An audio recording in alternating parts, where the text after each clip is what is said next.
I've asked my child, what happened to you in school today?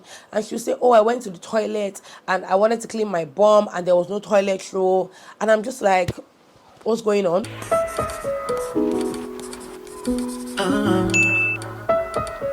Hi people, welcome to my channel. Today's video is quite an interesting one and I hope you guys actually enjoy this video and pick up a few things from it that would help you in this parenting journey that we found ourselves in. I am going to be sharing a couple of things I think that parents need to pay attention to when it comes to the well-being of their children. I need to make this clear. This is a no judgment zone.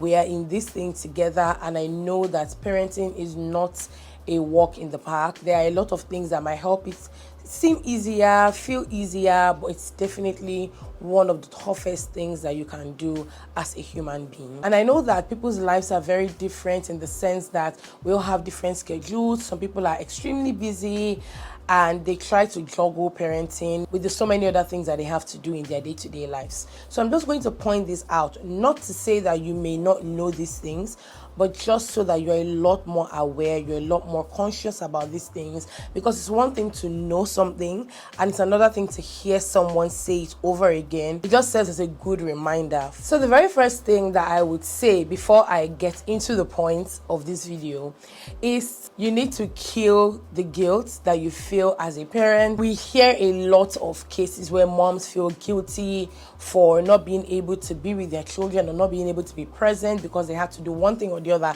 And I want to know, why don't we have anything like that guilt? Are there times that fathers feel guilty? It's just something I thought of now. Let's kill the guilt. It does take a village to raise a child, and this is not just in the physical sense of it, in a case where we're talking about just your physical relatives or the people that are around you. This is also resources. It's also videos like this. It's also parenting groups where people share their life experiences. You tend to focus on the least important things when you are overwhelmed with guilt. I have come across a lot of cases where moms feel so guilty about the tiniest things, and I'm saying moms because I have discussions more with moms than dads, but I feel like this is something that is worthy of discussion. I would like to hear from dads, different instances where they've actually felt guilt. Because with moms, there's always something. And I remember someone actually telling me that she was feeling guilty because she realized that she cannot make as many meals as the ones that she sees people make for their children on Instagram, and and just like a wide variety of meal options, and she was beating herself up about it. It happens to a lot of us, if not all of us, at some point or the other, but we need to learn how to ignore it, okay, and move forward and understand that tomorrow is another day to do better. So the first thing I would say that's important for you to check is their body. A lot of times we don't know what our children's bodies look like. For example, if they have scars, you want to know what the story behind a scar is. I would want to know what the story behind a scar on my child's body is. If they have a scar on their body, I'm asking, what happened to you here? How did this happen? And a lot of times there's so much to whatever it is that they tell you, and sometimes you get more information than you even expected. I know that this might not be the case for everybody because not everybody is around their children as much. Some people have to go to work and then they have people who help them out. If you are in charge of like your child's personal hygiene fully, where you bath them, you brush their teeth for them, these are things that you'll be able to easily keep up with. However, it's not the same for everybody, and I completely understand that, but I think that once in a while we should make a mental note to go through these things. Like when we have people that come to help us at home, you tell them, this is how I want my child to be bathed, this is how I want their teeth to be brushed. Sometimes when these people have done this thing for a while, they tend to not do it as well as before. Sometimes it may just be out of sheer carelessness. Sometimes they just find it so much of a routine that they don't do it as good as they should. So most times you might need to step in, watch them do it, and then make corrections. I've realized that when you have people that assist you, it's important to always check in. it keeps them on their toes. It makes them understand that you're not leaving everything completely for them to do whatever it is that they want. So I would say that once in a while, check in with them, see how they do these things, compare with what you taught them. If you want to make few adjustments, make those adjustments. Same thing goes with your children who are already doing those things for themselves. You can also check in with them and watch them do these things and correct them where necessary, because sometimes they just want to do these things and just run out of the bathroom. They have other things that are more important to them. I got a message from someone on Instagram. I posted something on Instagram and she responded and said she would like me to talk about parents checking in on their children's dental hygiene, because she's a teacher in a school, and then she realized that a lot of children come in and their hygiene is not in top shape. Please, once in a while, make sure you check in. Another thing is checking in on their food. How much are they eating? Are they eating well enough? So the pattern that I use is, whenever my children are going to school, I give them the most basic meals. Okay, I give them the most basic meals because I realize, and this may not be the case for every single school, but I've realized that in school they don't eat as much and they don't eat as well. A lot of times they have a very short period for their break, especially if you have a child that is a slow eater. I have a child that's a slow eater. So if you have a slow eater and they have just a 30-minute window to have their lunch, that means that wherever they stop is where their food is going to have to be packed up, especially if they're not in smaller classes like kindergarten, reception.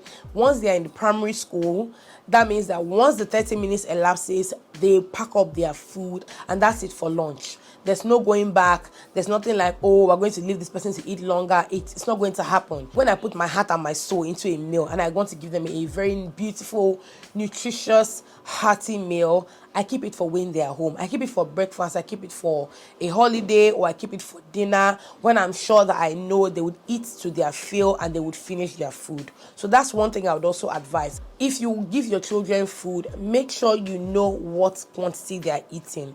And this is important because sometimes your child is losing a lot of weight and you don't understand how. You're giving them same quantity of food.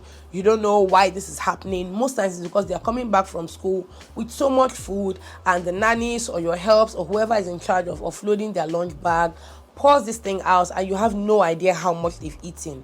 So for some reason, if you have a good idea of how much they're bringing back home, you know how much they're eating, you know where you need to top up so that that child gets as much food as their body requires. Something else that you need to be informed about is what their school experience is. Not everybody has the luxury to hear what their child's school experience is. Not everybody does, but it's important that you keep this in mind. And what happened in school today, did anybody offend you, what happened with your teachers? It's better to do it once in a while than to not do it at all. So once in a while, ask your children what their school experience was like, because I think sometimes some children might come back from school and they may have some experiences on their chest that they want to talk about, and they may not talk about it for various reasons. First of all is children are children, right? A lot of times things might happen, and if they don't leave like a lasting physical pain on them, you might not have any idea what happened with them.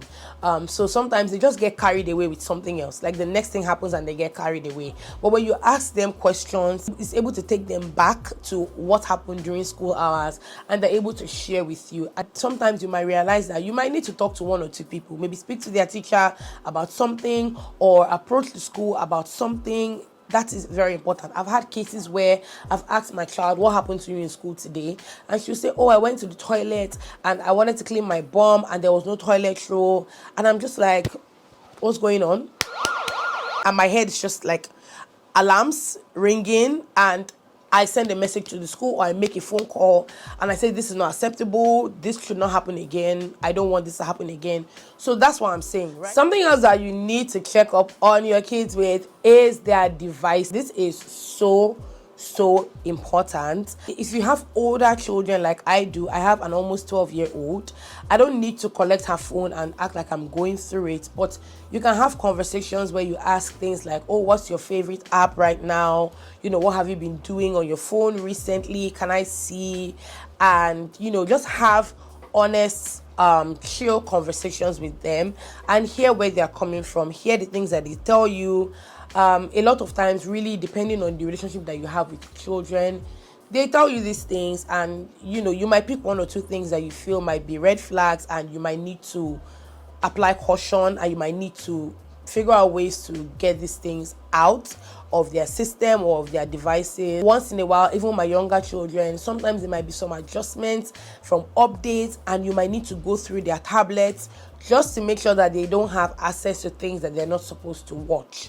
So this is so important. I remember I did something last week where I went through my children's Amazon tabs, and I realized that the parental control was off on one of them, and they were able to browse on sites, so they could literally just go to YouTube and just watch whatever they wanted. And when I saw it, I was like, oh my god, I'm so happy that I was able to pick up this tablet and figure this thing out. And so I was able to get the parental control back on, and then I looked through the tablet to make sure that a couple of things were done and turned off, and passwords were put where it was necessary. If you have older children, like I said, strike up good conversation with them and listen to them and hear what it is that is getting their attention at the moment. Because with young children like this, most times there's always an in thing, there's always something that is new, there's always something that is taking their attention, so you might need to know. I'll also plug in Parenting United. I'll leave her page on the screen. She shares amazing advice for parents, and anytime I watch her videos, I can relate to a lot of the things that she's talking about. So please check her out. She's on Instagram at Parenting United. She's also on YouTube. I'll leave her link in the description below. If you have children that you're raising and you want to hear good advice from a parenting coach, please check her page out. I'm sure you would find something very helpful there. So these are things I think are important. If you have any other that you want to share with us, please leave it in the comment section below. If you're new on my channel and you're not subscribed, don't forget to subscribe and leave me a thumbs up to tell me that you like this video. Thank you guys so much for watching this video. I hope you enjoyed it. I will see you in my next one. Bye.